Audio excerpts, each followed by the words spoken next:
Welcome back to the Varsity Sports Show here on AM 1060 KDUS Arizona, and joined by a very special guest. And if you followed our journey the past couple of weeks here and watched the news, you know that I've been shouting from the top of the rafters just how excited I am for a good friend of mine, an old friend of mine by the name of Arthur Johnson. He was recently named Vice President of Athletics, so in essence, the athletics director at Temple University in Philadelphia, the Owls. And he's joining us on the line now. Arthur, good afternoon, sir. How are you? Hey, Vinny, I'm doing great, man. How are you doing? I'm wonderful. Like I said, I'm so excited for you. Life is good, and you know, it's just an incredible move. Temple obviously is getting the right man for the right job, but I wanted to, and I know that we're pressed a little bit for time, so I wanted to kind of run through a couple of things with you and take things back a little bit, because you have an interesting journey, an interesting story. And I want to go back, even though it's a relatively short segment, I'd like to go back to Thomasville, Georgia, where you're from. It's a town of right around 20,000 people. It's known for an annual Rose Festival and not much more. You got started, you were an undergraduate student about 30 years ago at the University of Georgia. How did you start on this journey? Well, first of all, you talk about Thomasville. Thomasville is such a special place with a lot of special people. When you talk about it takes a village to raise a child. It's a great village. I had started out with a great foundation with my mother and father, who did a great job of raising, 4 boys and 1 girl, in a great neighborhood, great friends, great people. It was also a community that expected success. It's really an interesting place. Also, Thomasville is, you mentioned the annual Rose Show parade. So to go to the Rose Bowl when I was at Arizona State, that was pretty cool, real cool growing up and having those two synergies. Everything shuts down in Thomasville that week. You get out of school for part of it, and a lot happens around that Rose Show. I left Thomasville and had a chance to go enroll at the University of Georgia, where I had an incredible opportunity to work in athletics to kind of get started. I worked as a football student manager, so that group, any student worker, is very important to me, and I understand the work that they do behind the scenes to help our student athletes be successful. But it really gave me my first insight into college athletics and what it takes to run a program. And I had a chance to stay there for 5 years. I graduated in 4, stayed for graduate school, and then moved into administration, where I started out in event management. So that was kind of my start, and it gave me a tremendous foundation of understanding the operations of this business. For those of you just tuning in, we are chatting with Temple University Owls newly named athletics director, Arthur Johnson.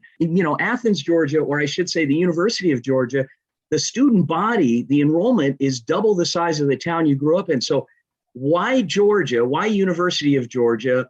Obviously, growing up as a kid in a state where the school wins a national championship is it's incredible. So he became an icon there. Then 3 out of 4 years, they were on the cusp of winning the national championship. So I got my heart broken a couple of times by Pitt and Penn State in back-to-back years. Yeah. But we're really excited about this new opportunity. What I'd like to ask you about specific, Arthur, and I apologize for interrupting you on this, but this is a question that weighs heavy on a lot of folks that listen to this show, because this is Sun Devil country. You came across country as a young man for not a lot of money for basically a brand new position. I think the position may have been just a couple of years old at the time. And football operations wasn't necessarily a big deal back then. It was a new position in the mid 90s that was created, and it was a wing and a prayer. You came out west, and in 1996, and you were part of a Rose Bowl team.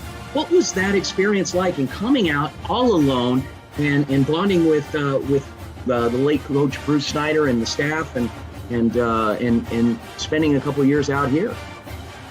Wow, that was, Benny, it was an incredible experience. And like you said, the late great coach Bruce Snyder and his family, Mrs. Linda, Paige, Jennifer, and Tracy, and then all of the coaching staff and the student athletes who played for us. They could not have been more welcome. Obviously, we had an incredible football team, and the record, shows in the history of what many of those players went to do after that season and the next couple of seasons. There, it just showed what a special place it was. It's an unbelievable experience with amazing wins, amazing people, seeing incredible performances by the likes of Michael Martin or the late great Pat Tillman, and of course Jake the Snake Plummer. It was great to see him being inducted into the National Football Foundation College Hall of Fame.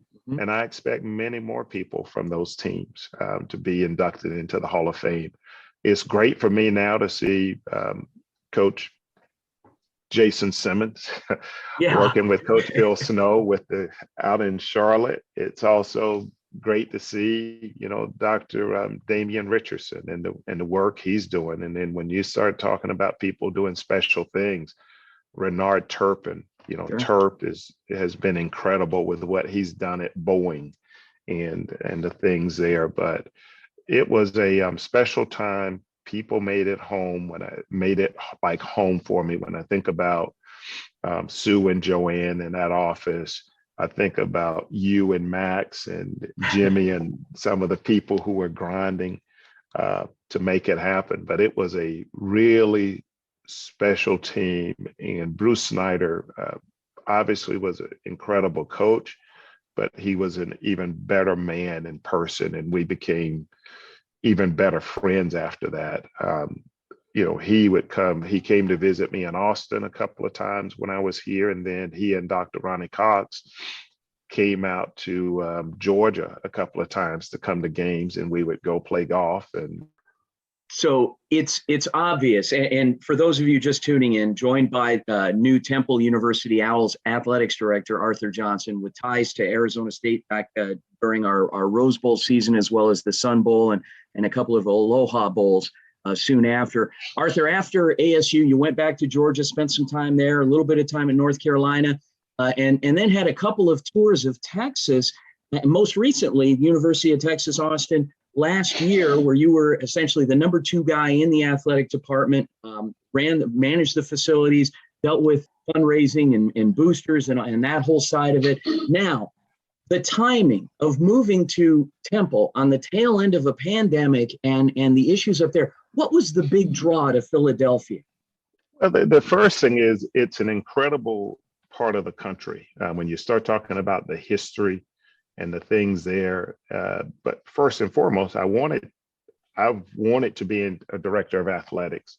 And so that gave me, they're giving me an opportunity to pursue a dream and reach a dream of mine. It was very important for me to be in the right type of community in terms of not being in a smaller town. We have a 9-year-old son. Okay. So to be able to take him there with so many opportunities there, and there's so much upside. But once I started digging into and researching the position in the institution, what I found is an incredible R1 research institution that has been doing some incredible things there in North Philadelphia. A whole lot of pride with their alumni. So over 300,000 living alumni in the area who, they work hard, they believe in Temple. It's an all access campus. But in addition, the big draw, once I got into it and learned more, is our president, Dr. Jason Wingard, who was a former student athlete in track and football at Stanford, but he's an incredible visionary who has a great vision for what he wants to do. He, along with the board of trustees at Temple, and the role that they want athletics to play in it. So that made it even more attractive for me. We got a broad-based program. We got a lot of work to do. But another piece that was really huge was learning more about the history of Temple's basketball. I grew up watching the late, great John Chaney, and I knew they had really good basketball programs, but I had no idea that it was the number 5 winningest program of all time. it's a great opportunity. My family and I are extremely excited about going there, rolling up our sleeves and going to serve and work and really go help young people reach their dreams, goals, and aspirations, and really using the vehicle and avenue of college athletics to do that. As you know, college athletics teaches us so many life lessons. I mean, it will have incredible inspirational stories, whether it's a Michael Martin coming back from a broken neck, or a Pat Tillman, or you see great performances like a Jake Plummer. But you also we will have to deal with the heartbreaking defeats, whether it's to Ohio State in the last second when you're on the verge of a national championship, or the next season when you got a chance to go back to a major bowl game and you get upset by Arizona. I mean, you deal with those defeats, or you have a young person get injured or sick, or they don't reach their potential in athletics, but they understand that they got to get up, put their pants back on, go back to work. So the life lessons that we get, and we get to see some inspirational and incredible stories and performances. And while for a lot of years my focus was on football, when I transitioned more into administration, you realize that kind of inspiration takes place in every single sport. Joined by Temple University Director of Athletics, Arthur Johnson, old personal friend. And Arthur, thanks again. Good luck out there to you and your family. All right. Thank you. You take care. And Benny, I will be in touch.